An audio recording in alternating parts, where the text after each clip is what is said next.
اور آخرت میں بھی. وَلَكُمْ فِيهَا مَا تَشْتَهِي أَنفُسُكُمْ، اور تمہیں وہاں وہ ملے گا جو تمہارے دل چاہیں گے، نفس خواہش کریں گے. وَلَكُمْ فِيهَا مَا تَدَّعُونَ، اور وہاں تمہیں وہ ملے گا جو تم طلب کرو گے، جو بھی مانگو گے مل جائے گا. نُزُلًا مِّن غَفُورٍ رَحِيمٍ، یہ مہمانی ہے اس رب کی طرف سے جو غفور الرحیم ہے. تو اس لیے جو شخص ایمان لا کے اللہ کو اپنا رب مان لیتا ہے، اسی کی طرف رجوع کرتا ہے، اسی سے مدد مانگتا ہے، تو اللہ سبحانہ وتعالیٰ اس کو مدد دیتے ہیں اور فرشتوں کے ذریعے بھی اس کی مدد کرتے ہیں. اور ایسے فرشتے جو اللہ کا عرش عظیم اٹھائے ہوئے ہیں وہ ان کے لیے دعائیں کرتے ہیں. اب دیکھیے کہ ہم سب کہتے ہیں، ایک دوسرے سے کہہ رہے تھے میں بہت پریشان ہوں، پلیز میرے لیے دعا کرو، اس کو کہتے ہیں دعا کرو، اس کو کہتے ہیں دعا کرو. لیکن جو لوگ ایمان لا کر اللہ کی طرف رجوع کرتے ہیں، استغفار کرتے ہیں، تو فرشتے بھی ان کے لیے دعائیں شروع کر دیتے. تو جن کے لیے فرشتے دعائیں کریں ان کو پھر کسی دعا کی کمی؟ پھر آپ دیکھیں ایک اور کام، بلکہ آپ ہی سے پوچھوں گی کون سا ہے وہ کام جس کی وجہ سے فرشتے کیا زمین کی ساری مخلوق دعائیں کرتی ہے، مچھلیاں بھی سمندر میں اور چیونٹیاں بھی زمین میں. کس کس کو پتا ہے؟ سب کو نہیں پتا، سب کو پتا ہونا چاہیے. ٹھیک ہے، وہ کس کے لیے؟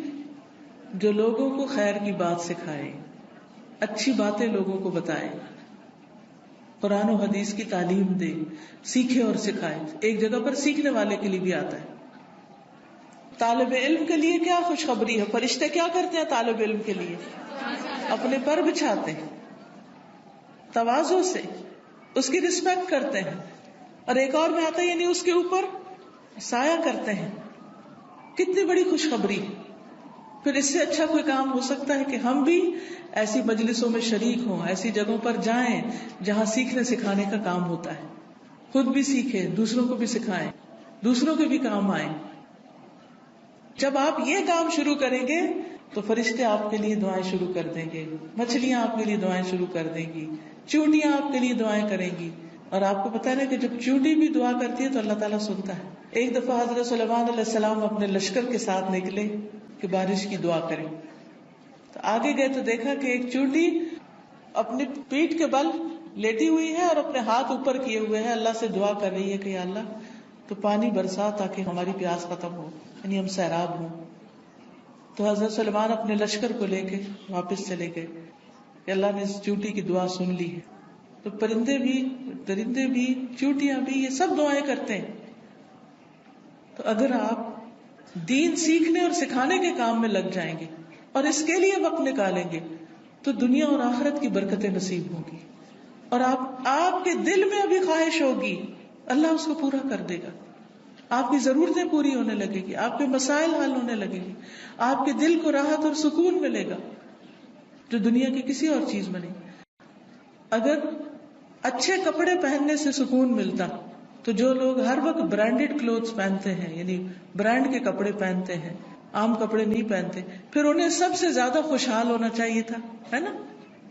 اگر خوشی بڑے گھروں میں رہنے سے ملتی تو جو لوگ بڑے بڑے گھر بنائے ہوئے ہیں دنیا میں وہ سب سے زیادہ خوشحال ہونے چاہیے تھے. لیکن آپ دیکھیں کہ دنیا کے ایسے ممالک جہاں پر لوگوں کو ہر سہولت میسر ہے، اگر وہ خود کماتے نہیں تو گورنمنٹ ان کو وظیفہ دیتی ہے، گھر دیتی ہے، ان کے بچوں کی تعلیم کا انتظام کرتی ہے، فری میڈیکل سپورٹ ملتی ہے، لیکن اس کے باوجود وہ خودکشیاں کرتے ہیں. کسی بھی کمی ہو تو ہم پریشان ہو جاتے ہیں، کسی بھی چیز کی کمی لگتی تو ہم پریشان ہو جاتے ہیں، کیا پتہ نہیں کیا بنے گا، کیا ہوگا ہمارا. تو جو شخص اللہ کے راستے پر نکل آتا ہے فرشتے اس کے لیے دعا کرتے ہیں. فرمایا جو فرشتے عرش اٹھائے ہوئے ہیں اور جو اس کے ارد گرد ہیں سب اپنے رب کی حمد کے ساتھ اس کی تسبیح کرتے ہیں اور اس پر ایمان رکھتے ہیں. ایمان والوں کے لیے بخشش طلب کرتے ہیں اور کہتے ہیں اے ہمارے رب تو نے اپنی رحمت اور علم سے ہر چیز کا احاطہ کر رکھا ہے، لہٰذا جن لوگوں نے توبہ کی اور تیری راہ کی پیروی کی تو انہیں بخش دے اور دوزخ کے عذاب سے بچا لے. یہ فرشتوں کی دعائیں ہیں، لیکن یہ دعا کس کے لیے کرتے ہیں؟ توبہ کرنے والوں کے لیے، استغفار کرنے والوں کے لیے. پھر آخرت میں استغفار کرنے والوں کے درجات بلند ہوں گے. صرف اپنے لیے نہیں، اگر کوئی اپنے ماں باپ کے لیے بھی استغفار کرتا ہے، ان کی بخشش کی دعا کرتا ہے، تو ان کے درجے بھی بلند ہوتے ہیں. مسند احمد کی روایت میں آتا ہے رسول اللہ صلی اللہ علیہ وسلم نے فرمایا، بے شک اللہ عز و جل جنت میں ایک نیک آدمی کے درجات کو بلند کرتا ہے، تو وہ پوچھتا ہے کہ اے میرے رب، میرے یہ درجات کہاں سے بلند ہوئے؟ اللہ تعالیٰ فرماتا ہے، تیرے حق میں تیری اولاد کی استغفار کی وجہ سے، کہ تیرے پیچھے تیرے بچے تیرے لیے بخشش مانگ رہے ہیں. کیا ہم سب اپنے والدین کے لیے روز بخشش کی دعا کرتے؟ تو پھر ہم اپنی اولاد سے کیا توقع رکھتے ہیں کہ وہ ہمارے لیے کرے؟ ہاں، جو لوگ نماز پابندی سے پڑھتے ہیں وہ ضرور کرتے ہیں. کیسے؟ ربنا اغفر لی ولوالدی وللمؤمنین یوم یقوم الحساب. بس ضرورت اس چیز کی ہے کہ ہم توجہ کے ساتھ کو دعا پڑھے. یہ نہیں کہ دھیان کہیں اور، ربنا اغفر لی ولوالدی وللمؤمنین یوم یقوم الحساب، جلدی جلدی جلدی نہ، آہستہ آہستہ اور مانگ کے اللہ سے. اللہ ہمیں اس کی توفیق عطا فرمائے اور ہمارے بچوں کو ہمارے حق میں صدقہ جاریہ بنائے. پھر اسی طرح جن لوگوں کے نامہ اعمال میں استغفار زیادہ ہوگا وہ بہت خوش ہوں گے، انہیں نہایت خوشی نصیب ہوگی. نبی صلی اللہ علیہ وسلم نے فرمایا، جو شخص یہ بات پسند کرتا ہے کہ اس کا نامہ اعمال اسے خوش کر دے، یعنی وہ اپنی کتاب دیکھے اور خوش ہو جائے، تو اسے چاہیے کہ وہ کثرت سے استغفار کیا کرے، کیونکہ اس سے کیا ہوگا، ساری وہ چیزیں مٹ جائیں گی جو اس کے لیے پریشانی کا باعث ہوں گی. مثلاً آپ کچھ لکھتے ہیں اور لکھنے میں غلطی ہو جاتی ہے، پھر آپ کیا کرتے ہیں؟ اس کو اریز کرتے. کبھی کیا کرتے؟ اوپر وائٹر لگا دیتے. تو استغفار کا مطلب ہوتا ہے ڈھانپ دینا، یعنی غلطیاں نظر نہ آئیں. ہم سب غلطیاں کرتے ہیں، لیکن استغفار کرتے ہیں تو جو غلطیاں وہ مٹتی چلی جاتی، ختم ہوتی چلی جاتی، اور نامہ اعمال بہترین ہوتا جاتا ہے. اور قیامت کے دن انسان اپنا نامہ اعمال دیکھے گا تو اس میں بس اچھائیاں ہی اچھائیاں ہوں گی، کیونکہ برائیاں تو ساری توبہ سے صاف ہو گئی. تو اس وقت انسان کتنا خوش ہوگا. مثلاً آپ کے ٹیچر آپ کو پرچہ واپس کرے اور 100/100 نمبر ہوں، تو آپ کی خوشی کا کیا ٹھکانا ہوگا؟ بہت زیادہ خوش ہوں گے کہ میرا تو ایک بھی نمبر نہیں کٹا، سارے ہی ادھر ہیں، کوئی ریڈ نشان نہیں ہے، کوئی کاٹا نہیں ہے. تو سوچئے قیامت کے دن اگر آپ دیکھیں کہ آپ کی کوئی غلطی اس میں نظر ہی نہیں آ رہی، سب صاف مٹ گئی، ڈھانپ دی گئی، تو خوشی کا کیا عالم ہوگا. کیونکہ سب سے زیادہ تو پریشانی اسی بات سے ہوتی ہے نا کہ پتہ نہیں وہاں جائیں گے تو کیا نظر آئے گا اور اس پہ شرمندگی نہ ہو زیادہ.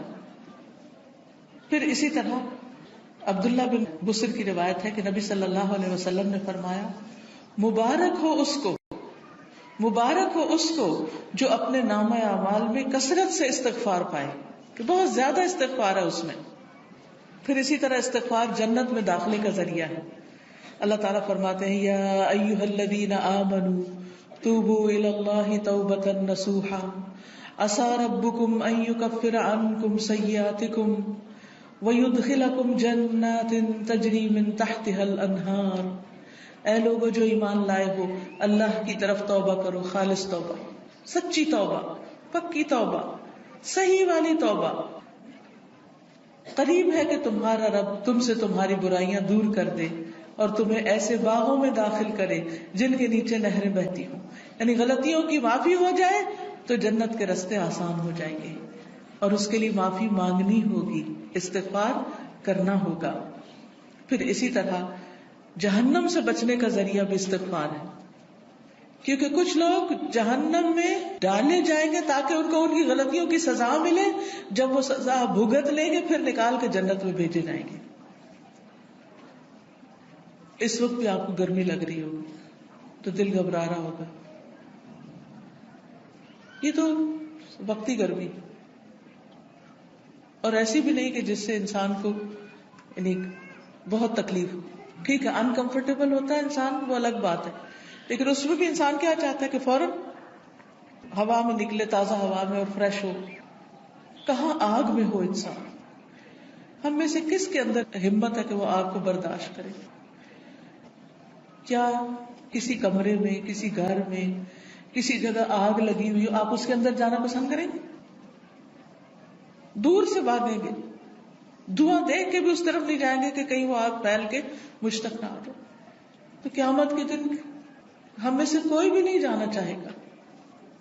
اور اس کا طریقہ کیا ہے؟ پھر ہم دنیا میں ہی کثرت سے استغفار کر لیں، دنیا میں ہی معافی مانگ لیں تاکہ جہنم میں جانے سے بچ جائیں.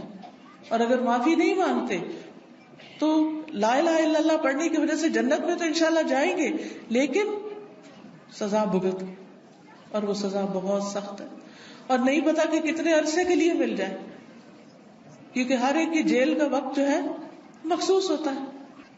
رسول اللہ صلی اللہ علیہ وسلم نے فرمایا، اے عورتوں کے گروہ، عورتوں سے خطاب ہے ہم سب سے، اے عورتوں کے گروہ صدقہ کرتی رہا کرو اور کثرت سے استغفار کرتی رہا کرو، کیونکہ میں نے دوزخ میں جانے والوں میں سے زیادہ تر عورتوں کو دیکھا ہے.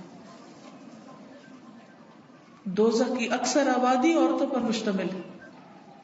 ان عورتوں میں سے ایک عقل مند عورت نے عرض کیا کہ ہماری کثرت سے دوزخ میں جانے کی وجہ کیا ہے؟ عورتیں کیوں زیادہ ہوں گی جہنم میں؟ آپ نے فرمایا، تم لعنت کثرت سے کرتی، دوسروں کو برا بھلا کثرت سے کرتی، گالی گلوچ، اس کو برا بھلا کہہ، اس کی غیبت کر، اس کے اوپر الزام لگا، یہ کر وہ کر، یعنی غلط چیزوں میں زبان کا استعمال ہونا، اور اپنے خامند کی ناشکری کرتی، اس کا کوئی احسان یاد نہیں رکھتی، اس کی کوئی اچھائی یاد نہیں رہتی. دیکھیے کوئی انسان کتنا بھی برا ہو لیکن اس میں بھی کوئی نہ کوئی اچھائی ہوتی ہے. تو اگر کسی میں 99 غلطیاں ہیں اور ایک اچھی چیز ہے تو کیا کرنا چاہیے؟ اس کی اچھائی کو یاد کر کے اس کا شکریہ ادا کرنا چاہیے، اس کے ساتھ احسان کرنا چاہیے، اس کی تعریف کر دینی چاہیے کہ ہاں فلاں میں یہ اچھائی ہے. ہم عام طور پر کیا کرتے ہیں کہ جو ہمیں اچھا لگے اس کی تو کوئی برائی بھی ہمیں نہیں بری لگتی، اس پہ بھی ہم خوش ہوتے رہتے ہیں، واہ واہ کرتے رہتے ہیں، اور جو برا لگے اس کی کوئی اچھائی ہمیں نظر ہی نہیں آتی. تو یہ نہیں کرنا چاہیے. تو حل کیا ہے کامیابی کا؟ کہ ہم ایک طرف نیک اعمال کریں، پھر ان نیک اعمال کی حفاظت کریں، دوسری طرف گناہوں سے بچیں، اور پھر اگر ہو جائے انسان ہونے کے ناطے تو پھر کیا کریں؟ اللہ تعالیٰ سے استغفار کریں. اس مقصد کے لیے یہ ایک کارڈ چھپوایا گیا ہے جس میں استغفار کی دعاؤں کو اکٹھا کیا گیا. کس کس کے پاس ہے؟ اٹھا کے دکھائیں. الحمدللہ.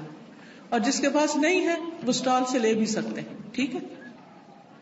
تو اب آپ دیکھیے کہ جس کے پاس یہ کارڈ ہے وہ تو ٹھیک، جس کے پاس نہیں لازماً آپ کے پاس یہ ہونا چاہیے، کیونکہ یہ ساری دعائیں ہمیں زبانی یاد نہیں، اور ہم میں سے ہر ایک یہ بھی نہیں کر سکتا کہ جا کے کتابوں میں سے ڈھونڈے، پورے قرآن میں سے نکالے، کتابوں میں سے نکالے، اور پھر یہ دیکھے کہ صحیح کون سی ہے اور کون نہیں، اور پھر ان کو اکٹھا کرے.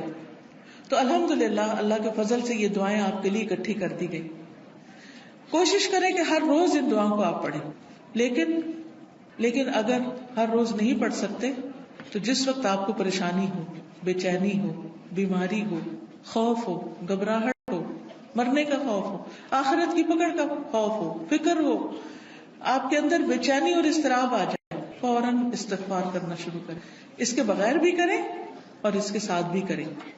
اب آپ نکالیے، میں آپ کو یہ کچھ دعائیں کہلوا دیتی ہوں تاکہ ان کا صحیح پروننسیشن آپ کو آتا ہو، صحیح تلفظ آپ کو آتا ہو. اس کے علاوہ یہ کچھ اور کتابیں بھی ہیں جیسے محمد صلی اللہ علیہ وسلم کے معمولات وغیرہ. پھر اسی طرح یہ نور العلم کوئی کورس شروع ہو رہا ہے، اس میں داخلے کے پیچھے سے آپ فلائر لے سکتے. اسی طرح قرآن و سنت سے لی ہوئی صحیح دعائیں دعا کیجیے نام کی کتاب میں ہے. بہت سی دعائیں یہاں پر ملے گی آپ کو. یہ کتاب اگر آپ کے گھر میں ہو تو ہر موقع کی دعا اس میں آپ کے لیے. اسی طرح ذکر کے بارے میں کارڈ ہے.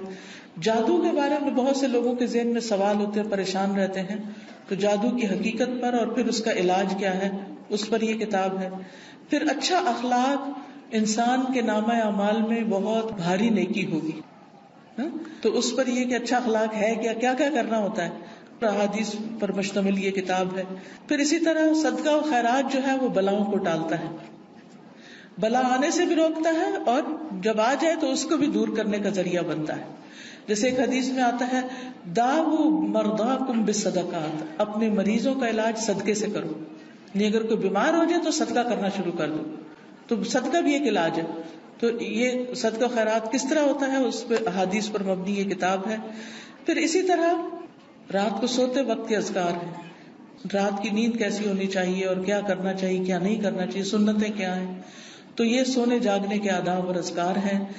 جو شخص صبح اور شام کے اذکار کرتا ہے اور رات ذکر کر کے سوتا ہے وہ ان لوگوں میں لکھ لیا جاتا ہے والذاکرین اللہ کثیرا والذاکرات اعد اللہ لهم مغفرۃ واجرا عظیما, کہ اللہ کا ذکر کرنے والے مرد اور بہت زیادہ اللہ کا ذکر کرنے والی عورتیں, اللہ نے ان کے لیے مغفرت اور بہت بڑا اجر تیار کر رکھا ہے.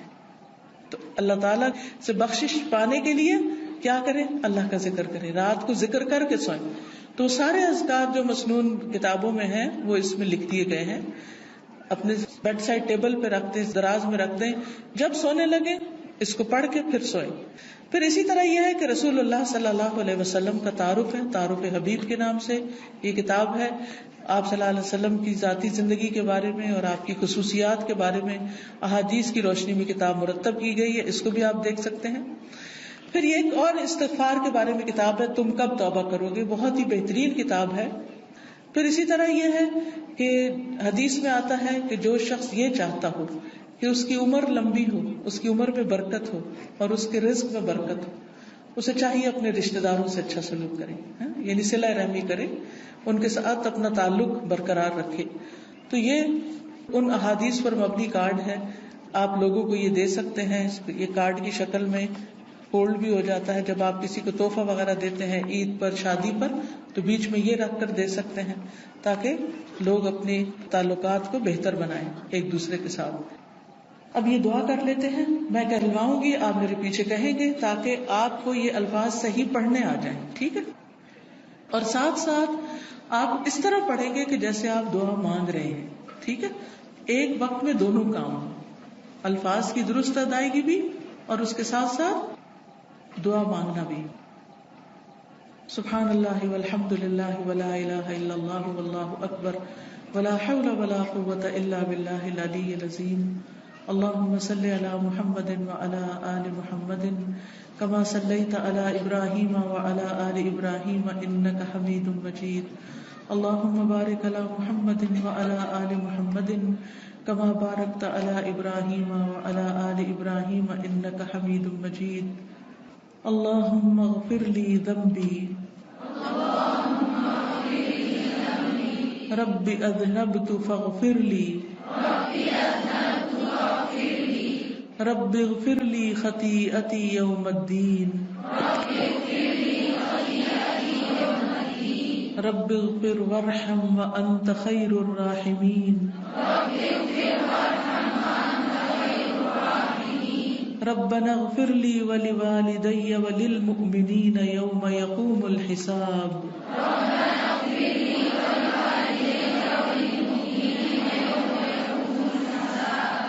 ربنا إننا آمنا فاغفر لنا ذنوبنا وقنا عذاب النار.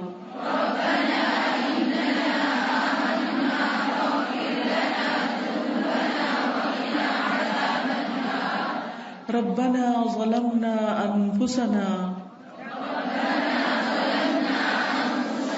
وإن لم تغفر لنا وترحمنا لنكونن من الخاسرين.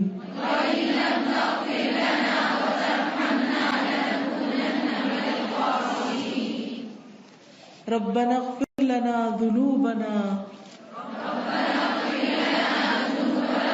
ربنا اغفر لنا ذنوبنا وإسرافنا في أمرنا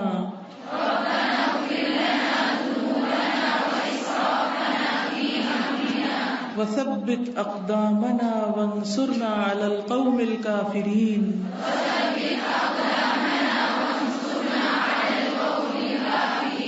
رب إني ظلمت نفسي فاغفر لي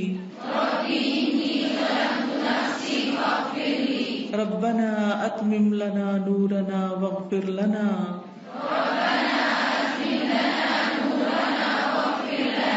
إنك على كل شيء قدير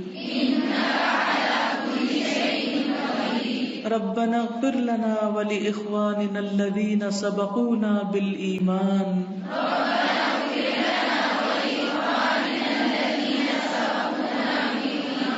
ولا تجعل في قلوبنا غلا للذين آمنوا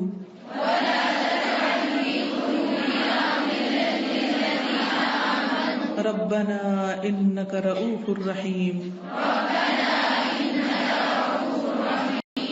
أنت ولينا فاغفر لنا وارحمنا وأنت خير الغافرين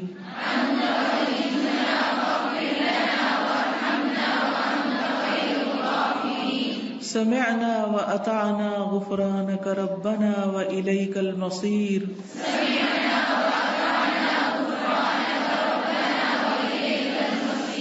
سبحانك وبحمدك أستغفرك وأتوب إليك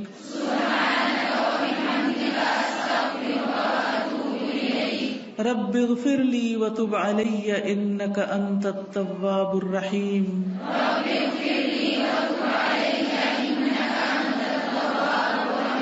اللهم اغفر لي وارحمني واهدني وعافني وارزقني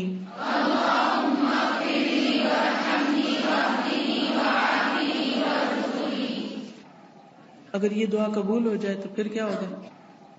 اللہم اغفر لی وارحمنی واہدنی وعافنی وارزقنی. کتنی چھوٹی سی دعا ہے اور کتنی ساری نعمتیں جمع ہو رہی ہیں اس میں. یہ کہاں پڑھتے ہیں؟ 2 سجدوں کے بیچ میں. پھر ہے استغفر اللہ الذی لا الہ الا هو الحی القیوم واتوب الیہ.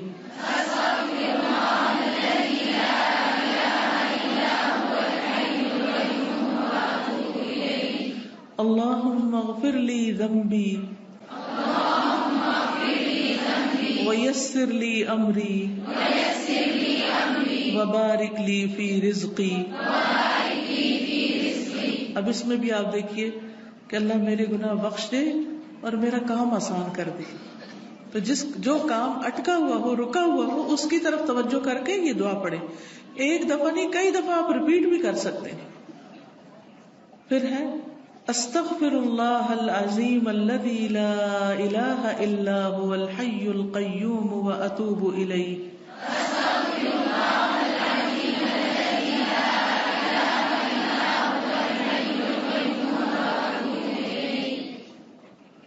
اللہم اغفر لی وارحمنی وتب علی انک انت التواب الرحیم.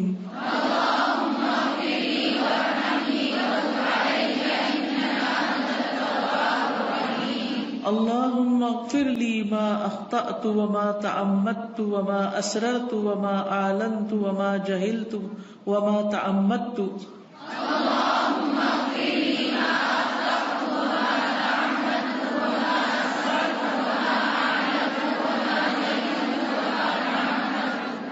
اللہم اغفر لی ذنبی واخسأ شیطانی وفک رہانی واجعلنی فی الندی الاعلی.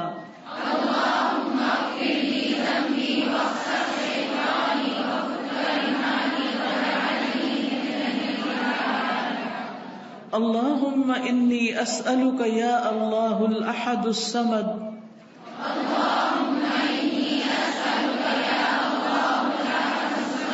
الذی لم یلد ولم یولد ولم یکن له کفوا احد ان تغفر لی ذنوبی انک انت الغفور الرحیم.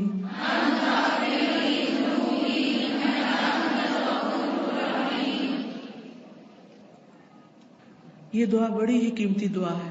جو شخص اس دعا کے ساتھ کچھ مانگتا ہے تو اس کی دعا قبول ہوتی.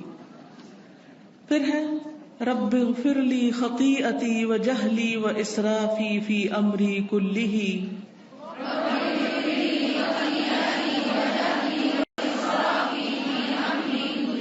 وما انت اعلم به منی. اللہم اغفر لی خطایای وعمدی وجہلی وہزلی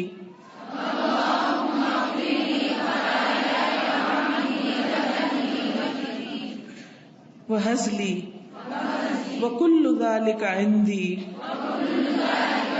اللهم اغفر لي ما قدمت وما أخرت وما أسررت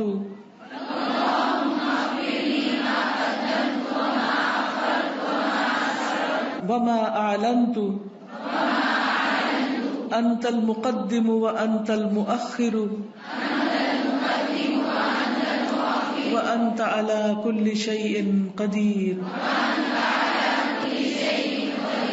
اللهم أنت ربي لا إله إلا أنت خلقتني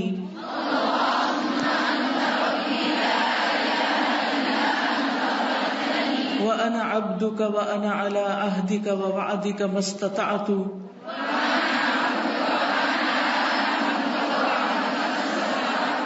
أعوذ بك من شر ما صنعت أبوء لك بنعمتك علي وأبوء بذنبي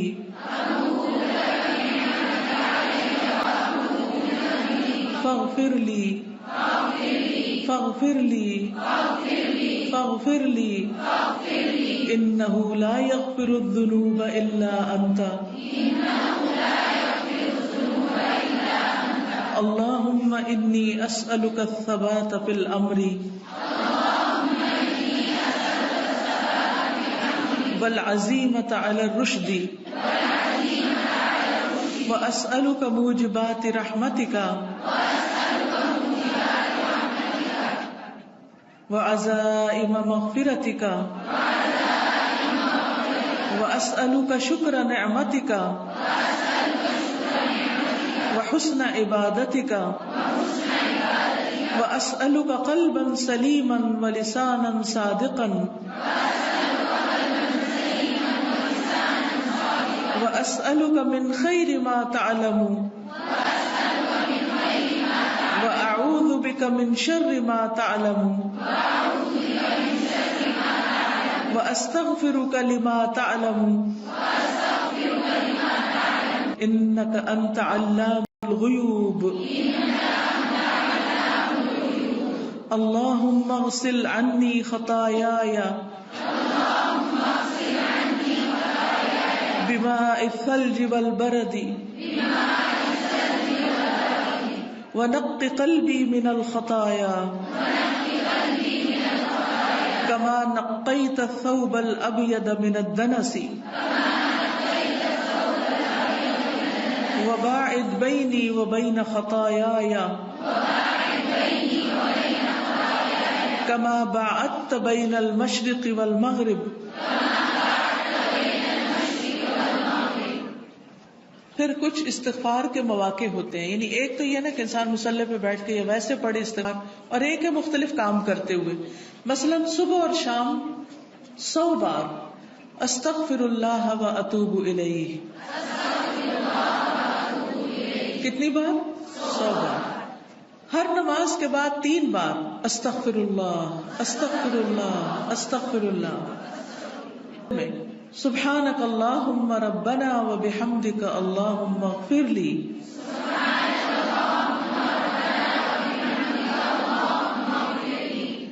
سجدے میں اللہم اغفر لی ذنبی کلہ دقہ و جلہ و اولہ و آخرہ و علانیتہ و سرہ. بعض دفعہ پریشانی اتنی بڑھ جاتی ہے کہ انسان کو یہ بھی سمجھ نہیں آتی میں کیا دعا کروں، مانگوں تو کیا مانگوں. جیسے کوئی مریض سخت بیمار ہوتا ہے نا، تو انسان کو سمجھ نہیں آتی کہ اب اس کی زندگی کی دعا کریں یا اس کی موت کی آسانی کی دعا کریں، اسٹک ہوتے ہیں بیچ میں. تو ایسے مواقع پر بھی انسان کو کیا کرنا چاہیے؟ ہر طرح کے گناہوں کی معافی مانگنا شروع کر دے، اپنے لیے بھی دوسرے کے لیے بھی. اللہم انی ظلمت نفسی ظلما کثیرا ولا یغفر الذنوب الا انت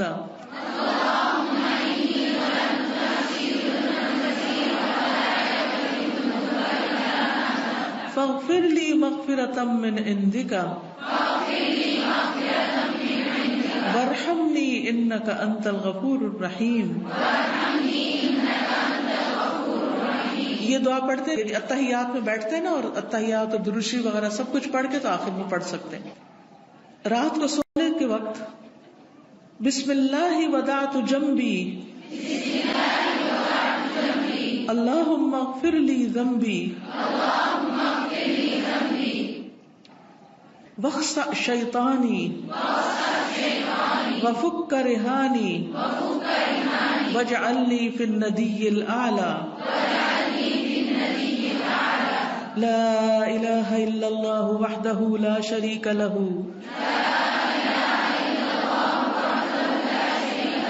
لہ الملک ولہ الحمد وہو علی کل شیء قدیر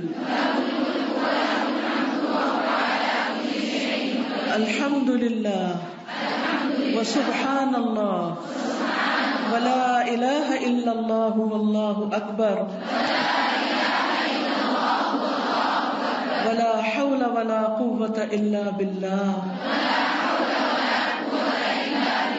اللہم اغفر لی.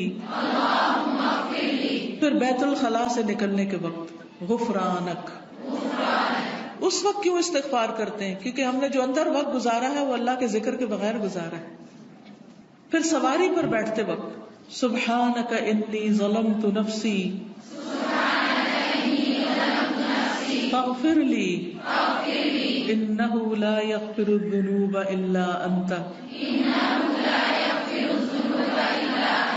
اللہم اغفر لی وتب علی انک انت التواب الغفور.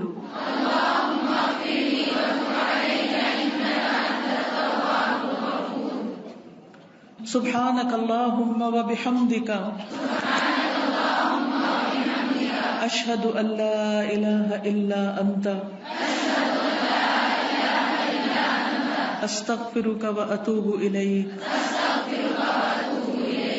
یا رب العالمین ہمارے والدین کو بخش دے. میں اپنے والد کے لیے اور آپ سب اسی وقت جب لہو کہوں گی تو آپ سب بھی اپنے اپنے جو رشتہ دار ہیں ان کے لیے دعا مانگے. اللہم اغفر لہ وارحمہ وعافہ واعف عنہ واکرم نزلہ ووسع مدخلہ واغسلہ بالماء والثلج والبرد ونقه من الخطايا كما ينقى الثوب الأبيض من الدنس. اللهم أبدله دارا خيرا من داره وأهلا خيرا من أهله. اللهم أدخله الجنة اللهم أدخله الجنة اللهم أدخله الجنة وأعذه من عذاب القبر ومن عذاب النار. ربنا ظلمنا أنفسنا وإن لم تغفر لنا وترحمنا لنكونن من الخاسرين.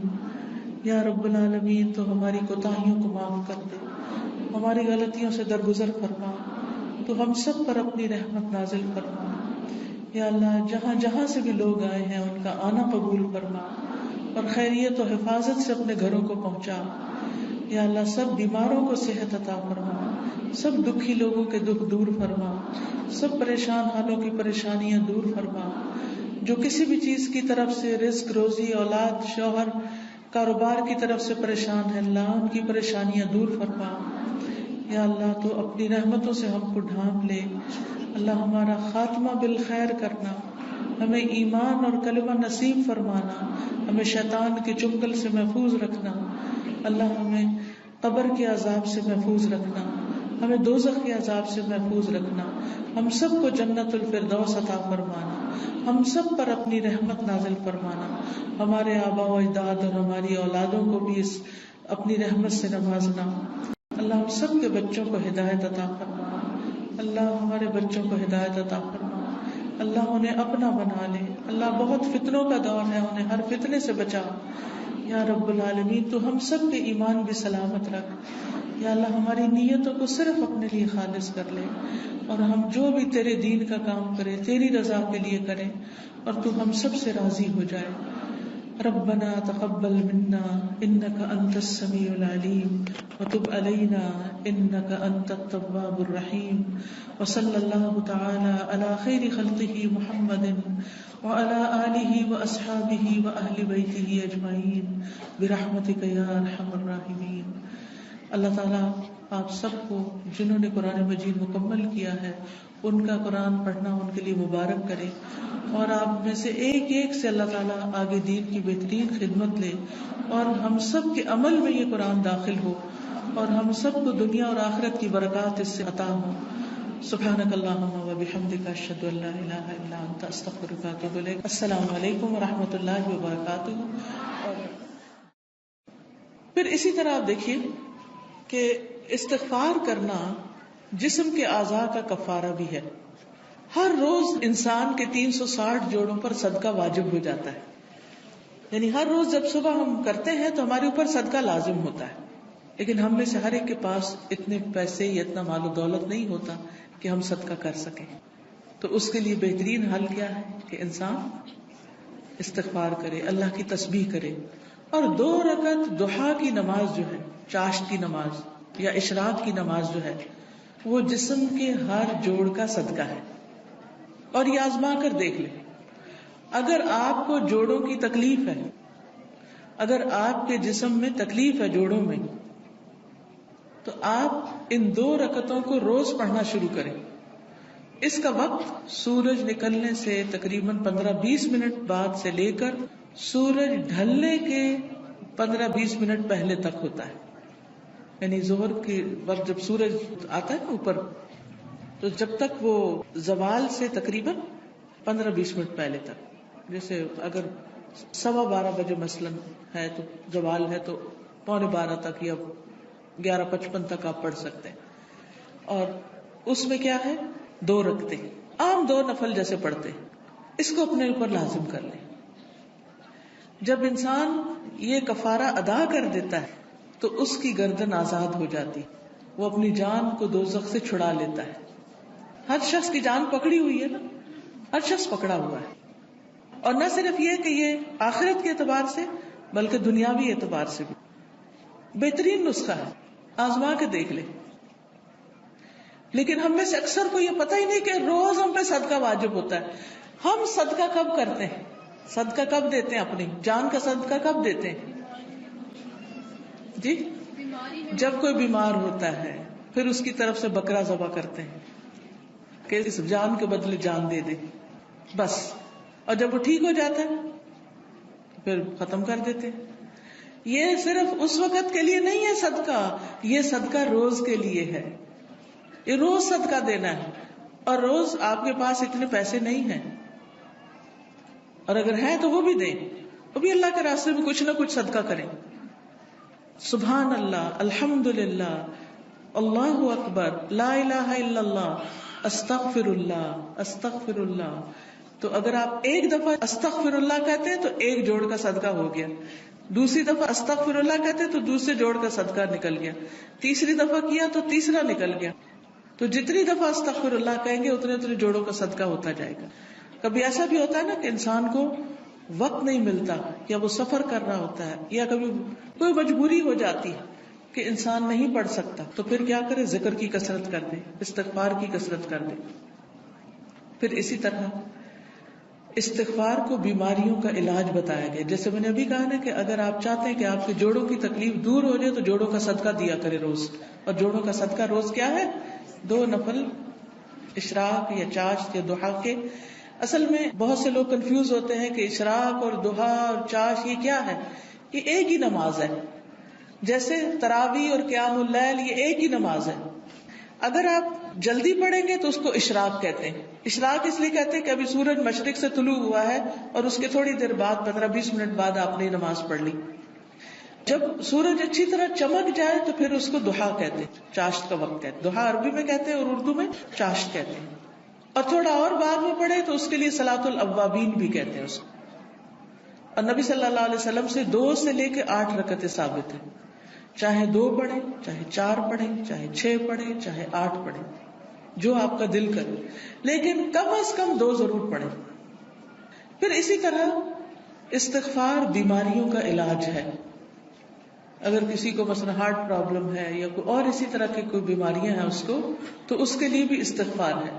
قتادہ کہتے ہیں کہ یہ قرآن تمہیں تمہاری بیماری اور علاج بتاتا ہے. یعنی قرآن کے ذریعے تمہیں بیماریاں بھی پتہ چلتی ہیں. بیماریوں سے مراد یہاں روحانی بیماریاں اور خاص طور پر ذہنی پریشانیاں اور جذباتی اور دلی پریشانیاں، اور پھر اس کا علاج بھی بتاتا ہے. یعنی قرآن شفا ہے. قرآن مجید میں آتا ہے شفاء لما فی الصدور، کہ قرآن میں سینوں کے اندر جو ہے یعنی دل ہے ان کے لیے شفا ہے. پھر یہ کہا گیا کہ گناہ بیماری ہے. گناہ کیا ہے؟ بیماری ہے، اور استغفار ان کا علاج ہے. پھر اسی طرح جو شخص استغفار کرتا ہے اسے فرشتوں کی دعائیں ملتی ہیں. قرآن مجید میں سورۃ الغافر میں آتا ہے الذین یحملون العرش ومن حولہ یسبحون بحمد ربہم ویؤمنون بہ ویستغفرون للذین آمنوا ربنا وسعت کل شیء رحمۃ وعلما فاغفر للذین تابوا واتبعوا سبیلک وقہم عذاب الجحیم. جو فرشتے عرش اٹھائے ہوئے ہیں اور جو اس کے ارد گرد ہیں، سب اپنے رب کی حمد کے ساتھ اس کی تسبیح کر رہے ہیں اور اس پر ایمان رکھتے ہیں، اور ایمان لانے والوں کے لیے بخشش کی دعا کرتے ہیں. سبحان اللہ، یعنی کتنی بڑی سعادت ہے. ایمان لانا کتنی بڑی اللہ کی رحمت ہے ہم پر کہ ہم اس پر ایمان رکھتے ہیں اور آخرت پر ایمان رکھتے ہیں اور عقیدہ درست ہے. کیونکہ ایسے لوگوں کے لیے فرشتے بھی ان کے دوست ہوتے ہیں اور ان کی مدد بھی کرتے ہیں اور ان کے لیے دعائیں بھی کرتے ہیں. جیسے ایک اور جگہ پر آتا ہے ان الذین قالوا ربنا اللہ ثم استقاموا تتنزل علیہم الملائکۃ الا تخافوا ولا تحزنوا وابشروا بالجنۃ التي كنتم توعدون نحن اولیاؤکم فی الحیاۃ الدنیا وفی الآخرۃ وَلَكُمْ فِيهَا مَا تَشْتَهِي أَنفُسُكُمْ وَلَكُمْ فِيهَا مَا تَدَّعُونَ نُزُلًا مِّنْ غَفُورٍ رَحِيمٍ. کہ بے شک وہ لوگ جنہوں نے کہا کہ اللہ ہمارا رب ہے، اللہ ہی کو رب مانا، اللہ ہی کو خالق مالک رازق مانا، ثم استقاموا، پھر اسی پہ جم گئے، ادھر ادھر نہیں دیکھا، کسی اور فقیر کے پاس نہیں گئے، کسی اور مزار پہ نہیں گئے، بلکہ کیا کیا؟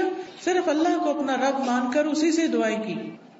ان الذین قالوا ربنا اللہ ثم استقاموا، تو کیا ہوتا ہے؟ تتنزل علیہم الملائکہ، ان پر فرشتے اترتے ہیں. اللہ تخافوا ولا تحزنوا، نہ تم خوف کرو نہ تم غم کرو.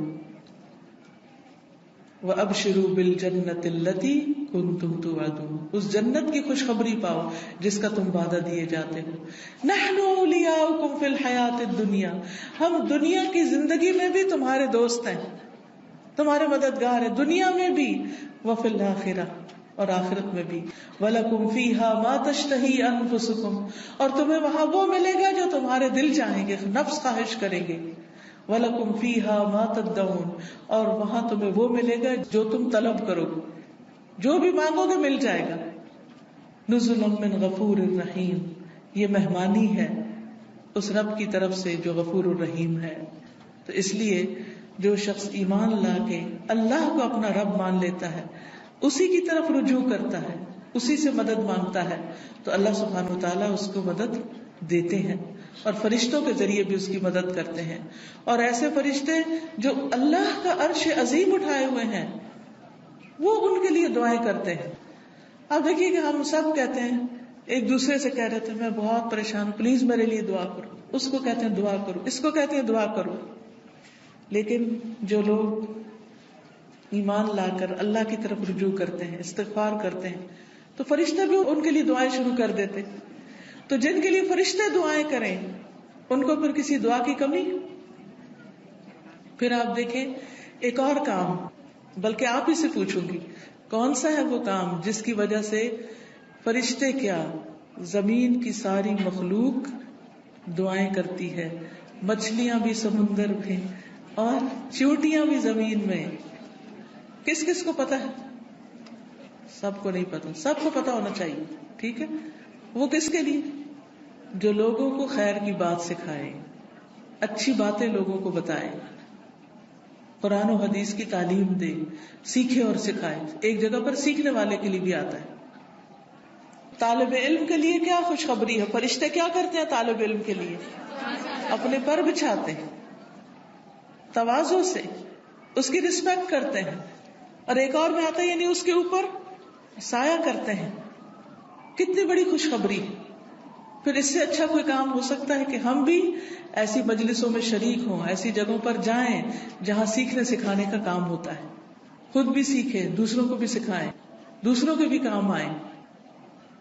جب آپ یہ کام شروع کریں گے تو فرشتے آپ کے لیے دعائیں شروع کر دیں گے، مچھلیاں آپ کے لیے دعائیں شروع کر دیں گی، چونٹیاں آپ کے لیے دعائیں کریں گی. اور آپ کو پتا ہے نا کہ جب چونٹی بھی دعا کرتی ہے تو اللہ تعالیٰ سنتا ہے. ایک دفعہ حضرت سلیمان علیہ السلام اپنے لشکر کے ساتھ نکلے کہ بارش کی دعا کریں. تو آگے گئے تو دیکھا کہ ایک چونٹی اپنی پیٹھ کے بل لیٹی ہوئی ہے اور اپنے ہاتھ اوپر کیے ہوئے ہے، اللہ سے دعا کر رہی ہے کہ یا اللہ تو پانی برسا تاکہ ہماری پیاس ختم ہو، یعنی ہم سیراب ہوں. تو حضرت سلیمان اپنے لشکر کو لے کے واپس چلے گئے کہ اللہ نے اس چونٹی کی دعا سن لی ہے. تو پرندے بھی، درندے بھی، چونٹیاں بھی، یہ سب دعائیں کرتے ہیں. تو اگر آپ دین سیکھنے اور سکھانے کے کام میں لگ جائیں گے اور اس کے لیے وقت نکالیں گے تو دنیا اور آخرت کی برکتیں نصیب ہوں گی. اور آپ کے دل میں ابھی خواہش ہوگی، اللہ اس کو پورا کر دے گا. آپ کی ضرورتیں پوری ہونے لگے گی، آپ کے مسائل حل ہونے لگے گی، آپ کے دل کو راحت اور سکون ملے گا جو دنیا کی کسی اور چیز میں نہیں.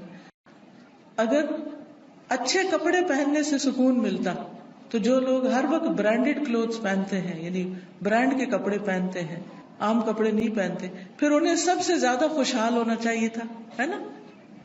اگر خوشی بڑے گھروں میں رہنے سے ملتی تو جو لوگ بڑے بڑے گھر بنائے ہوئے ہیں دنیا میں وہ سب سے زیادہ خوشحال ہونے چاہیے تھے.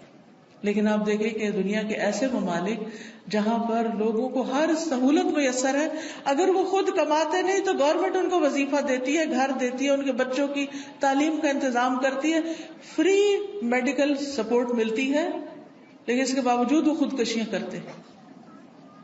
کسی چیز کی کمی نہیں مگر دل خوش نہیں، دل میں راحت نہیں، دل میں سکون نہیں.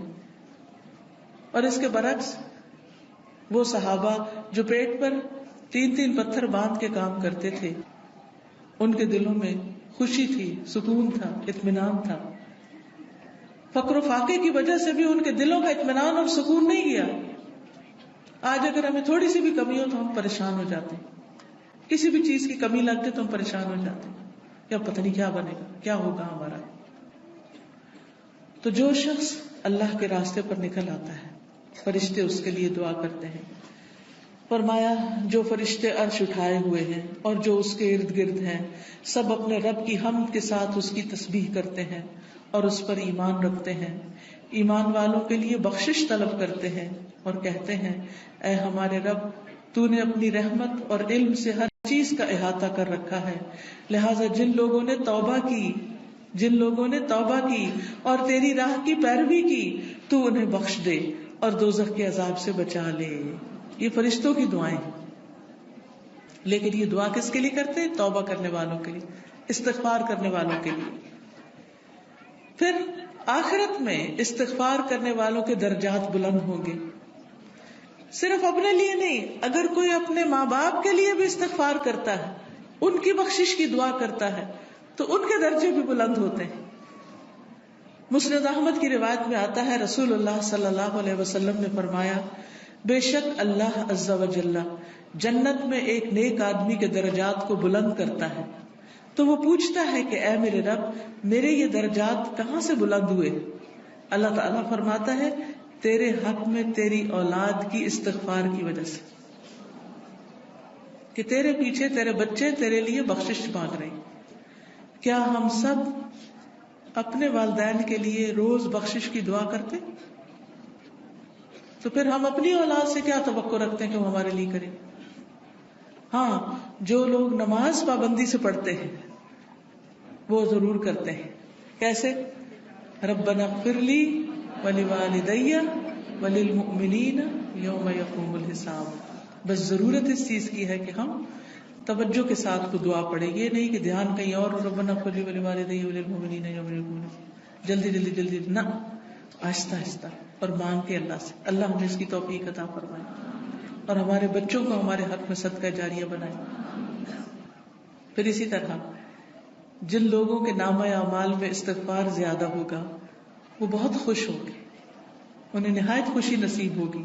نبی صلی اللہ علیہ وسلم نے فرمایا جو شخص یہ بات پسند کرتا ہے کہ اس کا نامہ اعمال اسے خوش کر دے، یعنی وہ اپنی کتاب دیکھے اور خوش ہو جائے، تو اسے چاہیے کہ وہ کثرت سے استغفار کیا کرے، کیونکہ اس سے کیا ہوگا، ساری وہ چیزیں مٹ جائیں گی جو اس کے لیے پریشانی کا باعث ہوں گی۔ مثلا آپ کچھ لکھتے ہیں اور لکھنے میں غلطی ہو جاتی ہے، پھر آپ کیا کرتے ہیں، اس کو اریز کرتے ہیں، کبھی کیا کرتے ہیں، اوپر وائٹو لگا دیتے۔ تو استغفار کا مطلب ہوتا ہے ڈھانپ دینا، یعنی غلطیاں نظر نہ آئیں۔ ہم سب غلطیاں کرتے ہیں، لیکن استغفار کرتے ہیں تو جو غلطیاں وہ مٹتی چلی جاتی، ختم ہوتی چلی جاتی، اور نامہ اعمال بہترین ہوتا جاتا ہے۔ اور قیامت کے دن انسان اپنا نامہ اعمال دیکھے گا تو اس میں بس اچھائیاں ہی اچھائیاں ہوں گی، کیونکہ برائیاں تو ساری توبہ سے صاف ہو گئی۔ تو اس وقت انسان کتنا خوش ہوگا۔ مثلا آپ کے ٹیچر آپ کو پرچہ واپس کرے اور 100/100 نمبر ہوں تو آپ کی خوشی کا کیا ٹھکانہ ہوگا، بہت زیادہ خوش ہوں گے کہ میرا تو ایک بھی نمبر نہیں کٹا، سارے ہی ادھر ہیں، کوئی ریڈ نشان نہیں ہے، کوئی کاٹا نہیں ہے۔ تو سوچئے قیامت کے دن اگر آپ دیکھیں کہ آپ کی کوئی غلطی اس میں نظر ہی نہیں آ رہی، سب صاف مٹ گئی، ڈھانپ دی گئی، تو خوشی کا کیا عالم ہوگا۔ کیونکہ سب سے زیادہ تو پریشانی اسی بات سے ہوتی ہے نا کہ پتہ نہیں وہاں جائیں گے تو کیا نظر آئے گا اور اس پہ شرمندگی نہ ہو زیادہ۔ پھر اسی طرح عبداللہ بن بصر کی روایت ہے کہ نبی صلی اللہ علیہ وسلم نے فرمایا مبارک ہو اس کو جو اپنے نامہ اعمال میں کثرت سے استغفار پائے، کہ بہت زیادہ استغفار ہے اس میں۔ پھر اسی طرح استغفار جنت میں داخلے کا ذریعہ ہے۔ اللہ تعالیٰ فرماتے ہیں یا ایھا الذین آمنوا توبوا الی اللہ توبۃ نصوحا عسى ربکم ان یکفر عنکم سیئاتکم وَيُدْخِلَكُمْ جَنَّاتٍ تَجْرِي مِن تَحْتِهَا الْأَنْهَارُ، اے لوگو جو ایمان لائے ہو اللہ کی طرف توبہ کرو، خالص توبہ، سچی توبہ، پکی توبہ، صحیح والی توبہ۔ قریب ہے کہ تمہارا رب تم سے تمہاری برائیاں دور کر دے اور تمہیں ایسے باغوں میں داخل کرے جن کے نیچے نہریں بہتی ہوں، یعنی غلطیوں کی معافی ہو جائے تو جنت کے راستے آسان ہو جائیں گے، اور اس کے لیے معافی مانگنی ہوگی، استغفار کرنا ہوگا۔ پھر اسی طرح جہنم سے بچنے کا ذریعہ بھی استغفار ہے، کیونکہ کچھ لوگ جہنم میں ڈالے جائیں گے تاکہ ان کو ان کی غلطیوں کی سزا ملے، جب وہ سزا بھگت لیں گے پھر نکال کے جنت میں بھیجے جائیں گے۔ اس وقت بھی آپ کو گرمی لگ رہی ہوگی تو دل گھبرا رہا ہوگا، یہ تو وقتی گرمی، اور ایسی بھی نہیں کہ جس سے انسان کو یعنی بہت تکلیف ہو۔ ٹھیک ہے انکمفرٹیبل ہوتا ہے انسان، وہ الگ بات ہے، لیکن اس میں بھی انسان کیا چاہتا ہے کہ فوراً ہوا میں نکلے، تازہ ہوا میں، اور فریش ہو۔ کہاں آگ میں ہو انسان، ہم میں سے کس کے اندر ہمت ہے کہ وہ آگ کو برداشت کرے؟ کیا کسی کمرے میں، کسی گھر میں، کسی جگہ آگ لگی ہوئی ہو، آپ اس کے اندر جانا پسند کریں گے؟ دور سے بھاگیں گے، دھواں دیکھ کے بھی اس طرف نہیں جائیں گے کہ کہیں وہ آگ پھیل کے مجھ تک نہ آ جائے۔ تو قیامت کے دن ہم میں سے کوئی بھی نہیں جانا چاہے گا، اور اس کا طریقہ کیا ہے؟ پھر ہم دنیا میں ہی کثرت سے استغفار کر لیں، دنیا میں ہی معافی مانگ لیں تاکہ جہنم میں جانے سے بچ جائیں۔ اور اگر معافی نہیں مانگتے تو لا الہ الا اللہ پڑھنے کی وجہ سے جنت میں تو انشاءاللہ جائیں گے، لیکن سزا بھگت، اور وہ سزا بہت سخت ہے، اور نہیں پتا کہ کتنے عرصے کے لیے مل جائے، کیونکہ ہر ایک کی جیل کا وقت جو ہے مخصوص ہوتا ہے۔ رسول اللہ صلی اللہ علیہ وسلم نے فرمایا اے عورتوں کے گروہ، عورتوں سے خطاب ہے ہم سب سے، اے عورتوں کے گروہ